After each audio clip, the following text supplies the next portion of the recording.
நாம் இருவரும் பேச ஆரம்பிக்கும் முன்னால் ஒரு ஸ்லோகத்தை சொல்லி ஆரம்பிப்போம். அதுவே ஒரு யதார்த்தமாகத்தான் இருக்கிறது. தமிழகத்தில் எது செஞ்சாலும் பாருங்க சார், சாமி கிட்ட கும்பிடு போட்டு தான் பண்ணுவாங்க சார். அது யாரா இருந்தாலும் சரி சார். நீ எந்த ஜாதியாக இருந்தாலும் சரி.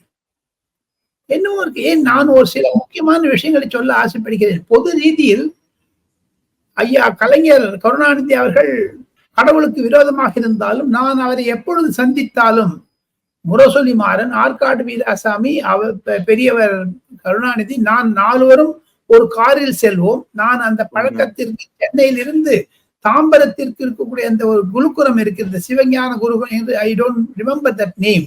நான் சொல்றது ஒரு 30 வருஷத்துக்கு முன்னாடி. முரசொலி மாறன் தான் அழைச்சிட்டு போவார் கலைஞரோட. அப்போ போகும்போது விஷ்ணு சஹஸ்ரநாமம் சொல்லுங்க சார், எங்களை எல்லாம் பத்தி பிரார்த்தனை பண்ணீங்க சாமின்னு எங்கிட்ட சொல்லுவார். அதை விட வேற என்ன?